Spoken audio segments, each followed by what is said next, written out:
Em nome de nosso Senhor Jesus Cristo. Amém.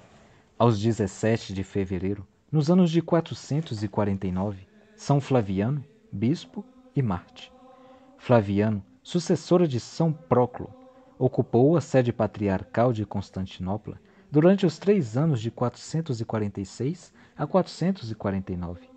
Seu governo coincidiu com uma época agitadíssima da Igreja Oriental. Heresias, graves dissensões e lutas intestinas perturbavam a paz e tornavam quase insuportáveis a permanência na capital do Império Grego.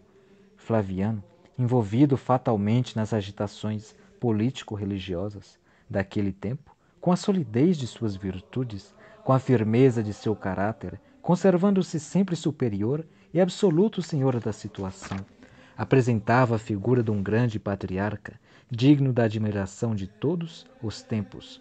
A modéstia, unida à firmeza, a paciência imperturbável nas situações mais críticas, fizeram com que não esquecesse nunca de sua alta posição e das obrigações a ela ligadas.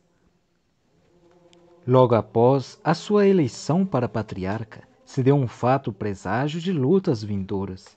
Segundo o costume daquele tempo, o patriarca eleito enviara ao imperador os tais chamados eulógias, isto é, pão bento, símbolo de paz e concórdia. A oferta de Flaviano foi devolvida, com a retificação que só seriam aceitas eulógias de ouro. O patriarca respondeu: ouro e prata não me pertencem. Quando a heresia monofisística de Arquimandrita, Eutíches, começou a ganhar terreno em Constantinopla, Flaviano lhe opôs com toda a energia e franqueza apostólica. Principiou com esta campanha a subida para o Calvário do Intemerato Antístese. Eusébio de Dorileia, com um solene protesto contra a nova doutrina, dera sinal de alarme. Flaviano convocou um concílio local em Constantinopla nos anos de 448, que examinou a doutrina eutichiana e a condenou. Contra o autor foi lançada a excomunhão. Tendo na questão o apoio incondicional do grande Papa Leão I, Flaviano não mais hesitou em entrar em luta aberta contra os poderosos amigos de Eutíches.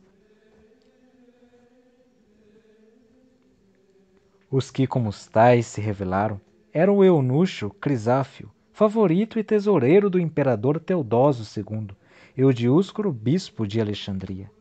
2 formidáveis adversários, cuja política outra mira não visava a não ser a deposição e expulsão do patriarca. Para alcançar este fim, todos os meios, por mais indignos que fossem, lhe eram aceitáveis. Vendo que o patriarca não cedia, nem ameaças com o desagrado do imperador lhe faziam modificar a atitude, trataram de alcançar de Teodósio a autorização para convocar um concílio com o intuito de, como diziam, restabelecer a paz religiosa. O concílio, chamado o Latrocínio de Éfeso, realizou-se em 449 sob a presidência de Dioscuro. Compareceram 135 bispos. De um sínodo onde só inimigos tinham representação, que justiça Flaviano poderia esperar? De fato, o sínodo de Éfeso foi a expressão da paixão, do ódio, do despotismo sem freio contra o bispo católico.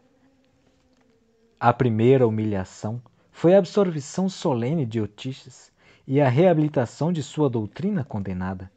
Seguiu-se a vergonha de bispos subalternos declararem depostos o superior e pronunciarem contra ele a sentença da excomunhão.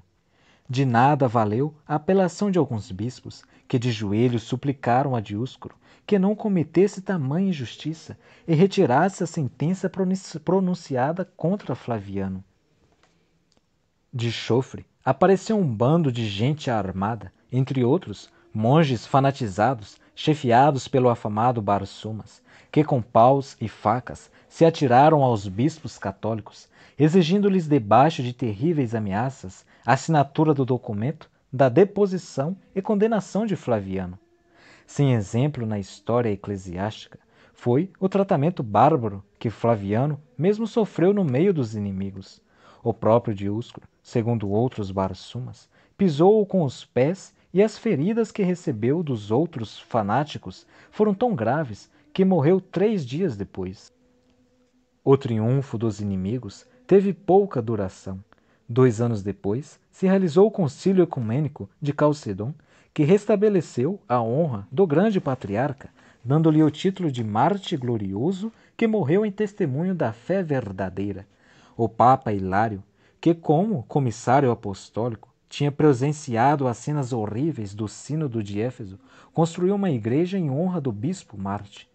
Nela se vê um quadro artístico que representava o martírio de São Flaviano. Lê-se em nota: a Igreja ensina que em Jesus Cristo há duas naturezas, a divina e a humana. A pessoa, porém, é uma só, a de nosso Senhor Jesus Cristo, homem-Deus. A heresia de Nestório, condenada pela Igreja, vê em Jesus Cristo duas pessoas, uma divina e uma humana, uma bem diferente da outra.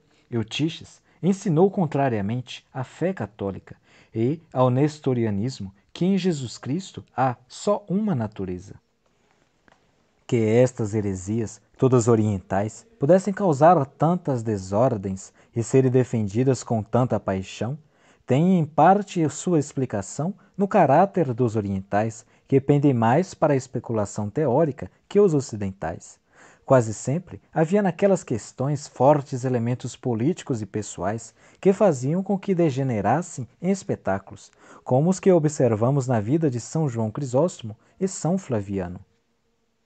Reflexões. Admirável foi a resistência que São Flaviano opôs à heresia de Eutíches, pondo de lado o respeito humano, desprezando a grande influência do terrível heresiarca. Flaviano preferiu morrer a negar a fé. Ó Timóteo, guarda o depósito, evitando as profanas novidades de palavras e as contradições de uma ciência de falso nome, da qual, fazendo alguns profissões, decairão da fé. Estas palavras do grande apóstolo dos gentios a seu discípulo Timóteo, Flaviano, observou-as escrupulosamente como se lhes fossem dirigidas. O mesmo devemos nós fazer, guardar a doutrina que nos foi transmitida, e não uma que outros depois inventaram. Da doutrina que nos veio, não nos é lícito tirar um jota, nem lhes acrescentar uma vírgula. Deus, diz São Paulo, tendo falado muitas vezes e de muitos modos, no outro tempo, a nossos pais pelos profetas, ultimamente nestes dias nos falou pelo Filho. Hebreus 1:2. A palavra do Filho está documentada e depositada na Igreja, que cuidadosamente a conserva nos livros bíblicos e na tradição. Da Igreja é que todos os fiéis recebem a doutrina pura e imaculada, para que ninguém possa ter queixa, como se a Igreja lhe quisesse impor coisas impossíveis e reduzir-lhes a cativeiro e entendimento para que obedeça a Cristo, segundo os Coríntios, capítulo 10, 5. Deus prometeu à sua Igreja a assistência do Espírito Santo, para que lhe servisse de luz nas trevas e de orientação nas dúvidas. Cristo não fundou a Igreja sobre a areia, mas deu-lhe sólido fundamento, capaz de opor firme resistência às tempestades. Tu és Pedro, e sobre esta pedra edificarei a minha Igreja, e as portas do inferno não prevalecerão contra ela. Mateus capítulos 16, 18. Pedro é o fundamento. Pedro conserva a fé. Onde está Pedro, está a verdade. Cristo não podia deixar a sua Igreja e sua doutrina ao vai e vem das opiniões humanas, que não têm fixidez alguma e são como a areia do mar. O futuro da Igreja não podia ter confiado a homens sujeitos a paixões, erros, preconceitos e ignorância. Como poderia o espírito humano estudar e compreender coisas que lhe estão muito além do alcance? A fé e a doutrina estão garantidas em toda a sua integridade pela infalibilidade da Igreja. Conservemos fielmente o sagrado depósito da fé, como a Igreja, infalível de São Pedro, nolo apresenta. Santos, cuja memória é celebrada hoje. Em Roma, o martírio de São Faustino, com 44 companheiros. Em Cesareia, na Palestina, São Teodulo, avançado já em idade, era um dos empregados do governador Firmiliano. Animado pelo exemplo dos mártires, declarou-se cristão. Em consequência dessa sua declaração e de sua constância, foi crucificado. em 308. Na mesma cidade, São Juliano de Capadócia, pagãos que ouviram beijar os cadáveres dos mártires denunciaram-no como cristão. Seu martírio foi a morte pelo fogo. Em Florença, Santo Aleixo Falconieri, um dos 7 fundadores dos Servitas, morreu com 110 anos. Na hora da morte, teve a consolação de ver Nosso Senhor rodeado de anjos. Deu graças.